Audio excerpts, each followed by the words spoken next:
Good afternoon. Thank you all for hanging around. My name is Paul Turner. I'm the Technical Director for Revolve Technologies. My contact details are shown at the bottom of the slide. Today I want to talk about something we're calling a revolution in hydrogen propulsion, our H2I technologies. Before I do that, I'll just tell you a bit about the company. We're an engineering service company primarily, and we have three sections to our company.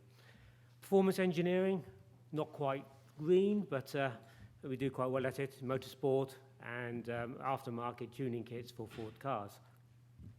And there's our OEM section, where we do engineering services for the OEMs, Jaguar, Ford, BMW. We also do work for the rail industry and also various MODs around the world.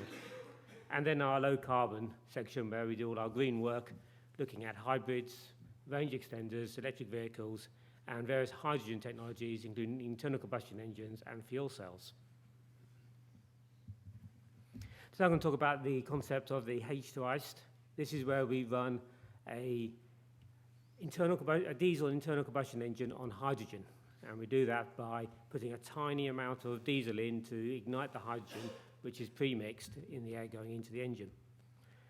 This approach gives us excellent thermal efficiency, equaling that of the diesel engine of around about 40%, and we get the same power and torque as the conventional diesel engine, whilst giving the driver an identical feel to his normal driving pattern.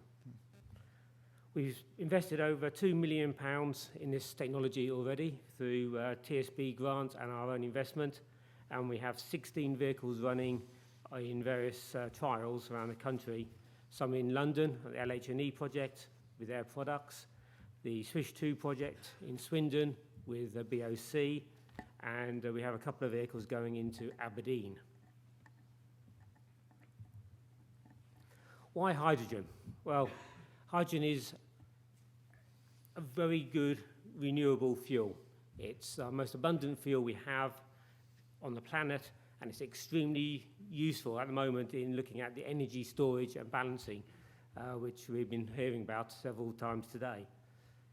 The other thing is it's an inherently safe fuel. A lot of people are very scared of it because of the Hindenburg, but it's actually very safe. If it leaks, it goes up very quickly at 40 miles an hour, and if it does ignite in the atmosphere at atmospheric pressures, the energy release is much lower than that of LPG or petrol vapor. Using hydrogen in the internal combustion engine overcomes quite a few barriers. One, it's a completely renewable fuel when generated from renewables, or a low carbon fuel when it's generated from steam reformation, where you can do carbon capture. We offer improved range. We have, it is 2.2 kilometres there, actually 200 kilometres range in the diesel vehicle we've already developed. Plus, we have the range of the diesel engine, so we can switch back over to conventional fuels if we run out of hydrogen. So that gets over the range anxieties of many of the low-carbon vehicles. The recharge times, 1 to 3 minutes, depending on the type of refueling station, whether it's pre-cooled or not. And some people say, well, what about fuel cells? They're better. We'll be in a position to address world markets in all fields of application. We see this as an enabler for the fuel cell by getting vehicles out in the marketplace, building that infrastructure. So the chicken and the egg situation we have now with hydrogen, we see this as being something which might unlock that. And value for money. The slide seems to have gone a bit squiffy here. It's a lower cost than electric vehicles and much lower cost than fuel cell vehicles at the moment. It offers a low carbon solution and makes sense if you have a value to carbon.